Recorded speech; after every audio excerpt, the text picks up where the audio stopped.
Orang yang memakai celana di atas mata kaki, mereka katakan Wahabi.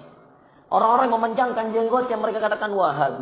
Orang-orang yang berniqab, bercadar, mereka katakan itu istrinya Wahabi. Adiknya Wahabi, anaknya Wahabi. Baik.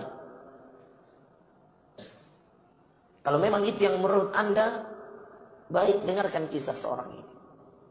Yang kemudian dia sangat membenci orang-orang tersebut. Yang katanya ahlu sunnah. Dia katakan itu berlebihan, itu israf, itu arabisasi dan seterusnya. Bagaimana Allah menyentuh dia dengan hidayah, saudara. Allah jadikan anaknya penuntut ilmu. Dia masukkan ke pesantren. Anaknya bertemu dengan ustadz yang kemudian pemahamannya salaf.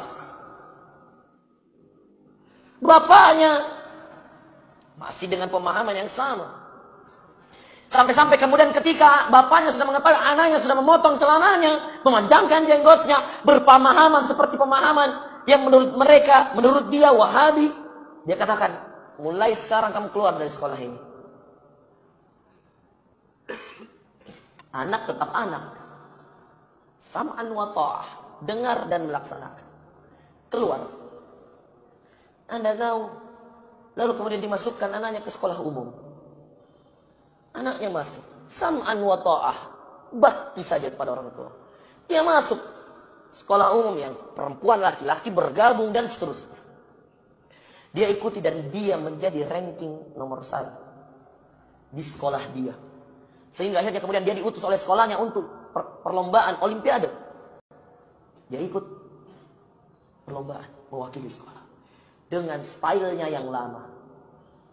Satu saja yang dia tidak ubah. Satu saja yang dia tidak ikuti orang tuanya. Apa? Stylenya, pemahamannya. Gurunya jadi respect. Sebahagian temannya mengikuti. Bahkan dia membuat kajian. Dia membuat kajian di SMA-nya. Dia membuat kajian. Tidak segan-segan. Dia membuat kajian. Di beberapa kali percakapan dengan gurunya, dia tidak segan-segan memberi nasihat. Meskipun terkadang dia mendapatkan celaan, hinaan, cobaan, dan seterusnya, itu biasa menurut dia. Dia katakan, inilah tantangan saya, berbeda ketika saya di pesantren. Dia lalui. Sampai dia masuk fakultas kedokteran terbaik, di universitas terbaik di daerah dia, di Jawa Tengah. Lulus dia fakultas kedokteran, jalur undangan. Hafalannya 30 juz, saudara. Anda mau tahu, orang yang seperti ini dia bertahan demi ayahnya.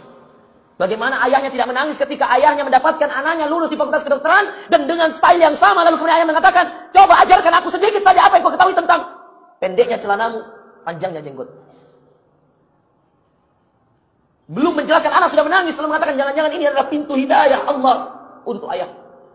Dia bukakan hadisnya dalam Sahih Bukhari, dia bukakan hadisnya tentang bagaimana celana yang di bawah mata kaki atau kain yang berada, dia bukakan hadisnya. Dengan santun dia mengajar, dengan khas Jawa Tengahnya dia mengajar. Orang Solo. Dia cerita. Belum selesai satu hadis, ayahnya sudah menangis.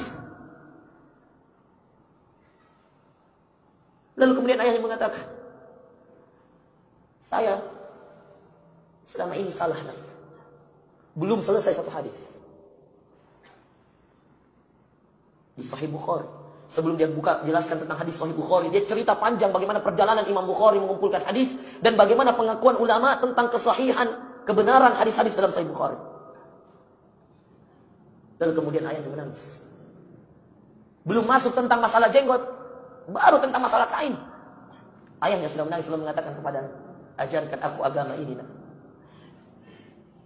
Anda itu hanya mengatakan satu, ayah, agama ini adalah agama dalil.